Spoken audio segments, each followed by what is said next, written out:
Europe 1. Il est 8h-5. Patrick Cohen. Bonjour Mathieu Noël. Bonjour. Noël s'en mêle. Mathieu, cet après-midi, dans le cadre de la Journée internationale de la francophonie, Emmanuel Macron va donc présenter un plan destiné à renforcer le rayonnement du français dans le monde. Le mot d'ordre, les anglicismes, c'est ringard. Oui, Patrick, et heureusement que notre 9930 ne s'appelle plus Melting Pop. Sinon, autant vous dire qu'on était has-been.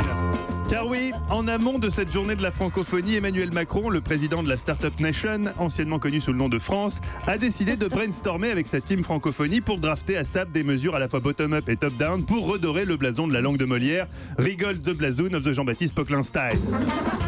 Et il y a urgence, Patrick. Le français est une cause sur laquelle on se doit de speeder. Il suffit de regarder autour de soi dans les rues le nom des enseignes commerciales qui nous entourent. Bagel Corner, Tattoo Paradise, Optical Center, Girls Nail Bar. On se croirait à Brooklyn alors qu'on est à Pithiviers.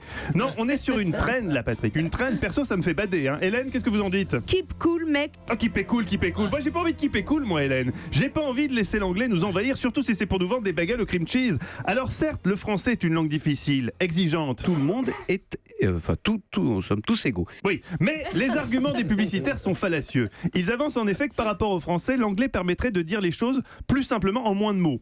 Pas forcément. Les écrivains le savent, le français peut être aussi la langue de la concision. L'écrivain qui transforme en pépites chacune de vos déceptions et qui, par la force du consentement à ses propres échecs, parvient parfois à mettre l'échec lui-même en échec. Bref. Bon, ok, admettons, l'anglais est plus catchy, comme disait Flaubert.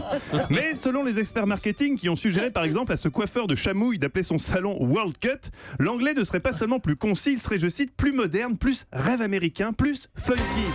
Plus funky, hein. Tu veux du rêve américain à chamouille? Tu connais le baseball? Tiens, je t'en foutrais moi du funky. Ton salon tu l'appelles évolutif comme tout coiffeur qui se respecte et qui respecte Molière. Non Patrick, je crois qu'il va falloir serrer les boulons, tighten the balloons.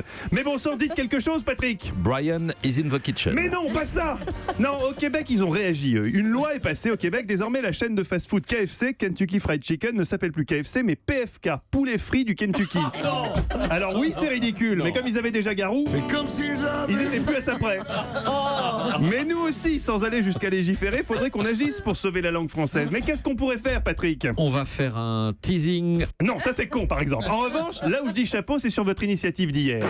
En effet, pour démontrer aux jeunes que le français peut être aussi funky que l'anglais, quoi de mieux, quoi de plus moderne que Patrick Cohen rejoint Quai des Brumes avec Valérie Lemercier. On n'est pas heureux tous les deux? Non, j'en ai assez, tu saisis. Je m'asphyxie, tu saisis. Je m'asphyxie. J'ai besoin de changer d'atmosphère. Et mon atmosphère, c'est toi. Atmosphère, est-ce que j'ai une gueule d'atmosphère?